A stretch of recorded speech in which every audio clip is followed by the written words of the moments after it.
Queridos irmãos e irmãs, vamos meditar na liturgia do terceiro domingo da Quaresma. Os textos que nos são apresentados para reflexão, como primeira leitura, o livro do Êxodo, capítulo 20, versículos de 1 a 17.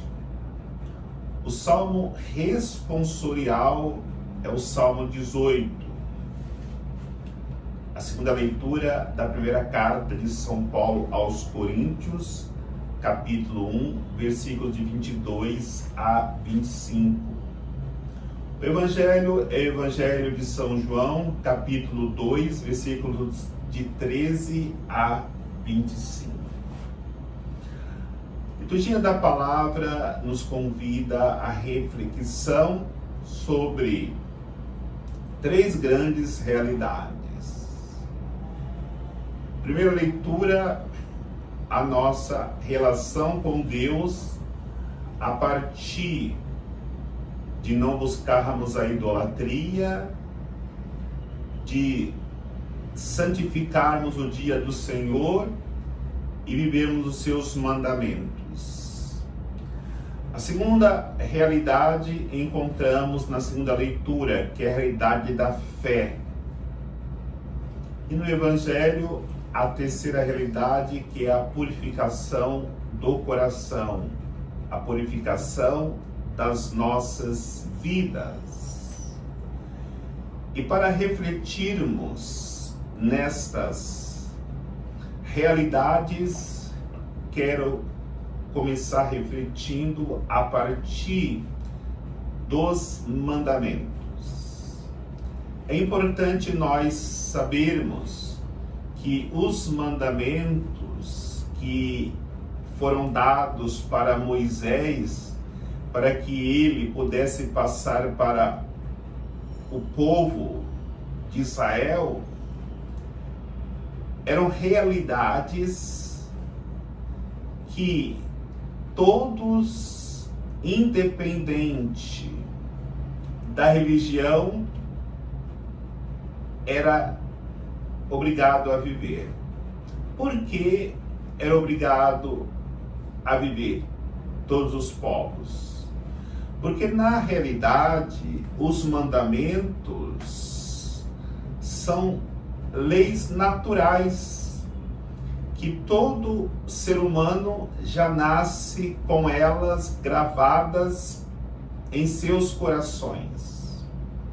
Portanto, viver os mandamentos não é algo que só os cristãos ou os que pertencem a Deus naquele tempo viviam.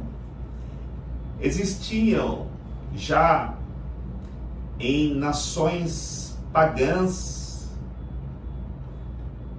leis semelhantes a estas dos mandamentos que Deus deu para o seu povo. Porque não matar, não roubar, não cobiçar as coisas alheias, honrar pai e mãe e outros mandamentos do Decálogo não é exclusividade de quem faz opção por Deus. Muito pelo contrário. Se são leis naturais, elas devem ser vividas e obedecidas por todos os seres humanos, independente da sua fé. Porque ao vivermos os mandamentos, nós iremos contribuir para uma boa convivência humana e também um bom relacionamento com Deus. Muitos acham que os mandamentos tiram a liberdade de ir e vir. Na realidade, os mandamentos são como placas de trânsito na estrada. onde vai sinalizando o caminho para que nós possamos chegar bem ao nosso destino. Como as placas de sinalização de trânsito não é para tirar liberdade de ir e vir, também os mandamentos não são para tirar a liberdade de irmos e virmos. Porque a intenção dos mandamentos é nos ajudar para que façamos uma boa viagem até chegar ao nosso destino final. O nosso destino final é o céu. E da mesma forma, quem dirige pela estrada, não obedecendo às placas de trânsito, se apresenta como uma pessoa imprudente. Também quem procura viver a sua fé, quer chegar no céu e não obedece os mandamentos, esta pessoa vive a sua relação com Deus de uma forma imprudente. Porque na nossa caminhada, nós encontraremos muitas pessoas pelo caminho. E para que possamos ter essa boa convivência com outras pessoas, necessariamente precisaremos da prudência dos mandamentos para que esse relacionamento nos ajude a chegarmos na nossa meta final, que é o céu. Assim como quem dirige pode causar um acidente e prejudicar a si mesmo e a outras pessoas, quem não vive o mandamento pode também causar acidentes e as consequências serão trágicas, porque poderemos não chegarmos no céu e também não contribuirmos para que outras pessoas possam chegar na eternidade com Deus. A segunda reflexão que eu quero fazer é sobre a fé. Na segunda leitura, São Paulo diz: os judeus buscam milagres, os gregos buscam a sabedoria. Nós não devemos firmar nossa fé em milagres. Aliás, muito mais do que acreditarmos em milagres, nós precisamos acreditar no Senhor dos milagres, que é Jesus. Porque se acreditarmos em milagres, mas não acreditarmos em Jesus, não acontecerão milagres. Mas se nós acreditarmos em Jesus, os milagres acontecerão. Por isso, o cristão não pode viver alimentando a sua vida cristã somente esperando milagres acontecerem. Porque na nossa caminhada de fé, nós precisamos, acima de tudo, abraçar a cruz. E o grande milagre foi exatamente este: Jesus dar a vida na cruz para nos salvar. Por outro lado também, quando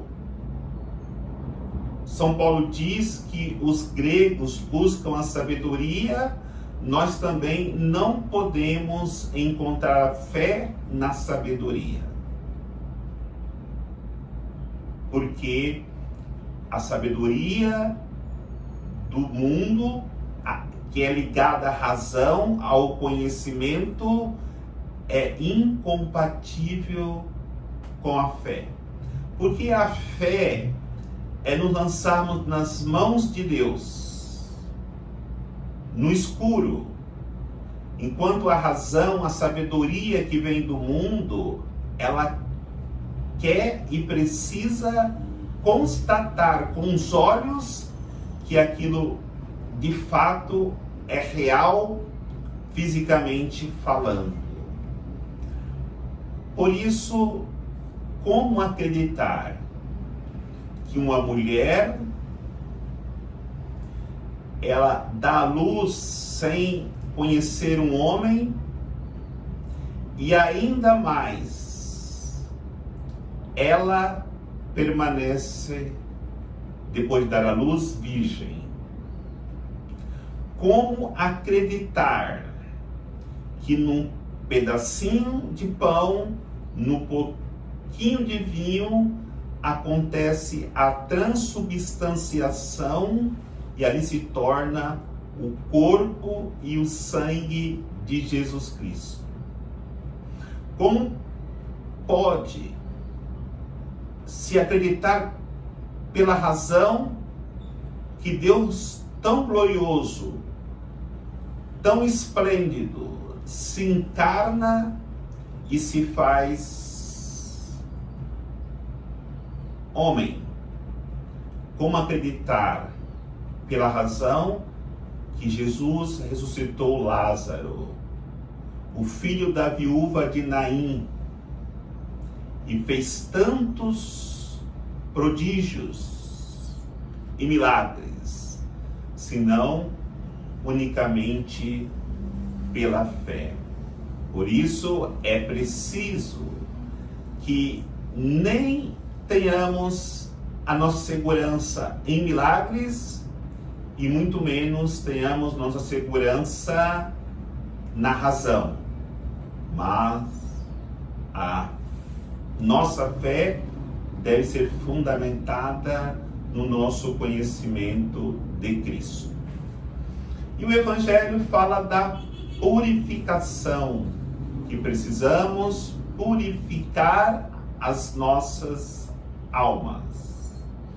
Jesus chega no templo e ali encontra um grande comércio, cambistas trocando moedas, vendendo animais para os sacrifícios, e Jesus pega o chicote e expulsa todos os vendilhões e cambistas do templo.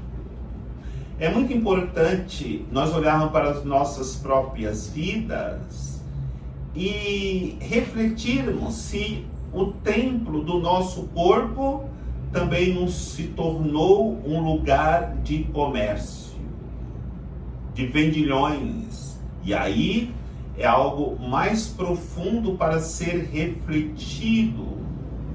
Será que nós não terceirizamos esse templo que é o nosso corpo para um banco?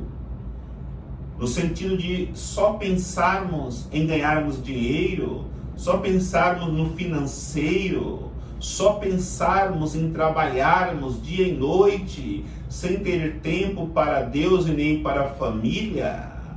Será que esse templo que é o nosso corpo não foi terceirizado para algum grupo financeiro? Ou ainda, será que esse templo que é o nosso corpo não foi terceirizado para o comércio? Quantas vezes na nossa vida nós terceirizamos o nosso templo, que é o nosso corpo, para um comércio? Comerciamos com Deus, comerciamos com o irmão, nunca praticamos caridade. Tudo é comércio. E aí, muitas vezes percebemos que ao se tornar um comércio, esse templo que é o nosso corpo, nós esquecemos da gratuidade na qual Jesus deu a sua vida por nós sem cobrar nada. E muitas vezes nós comerciamos. Só fazemos isso se a pessoa me der aquilo.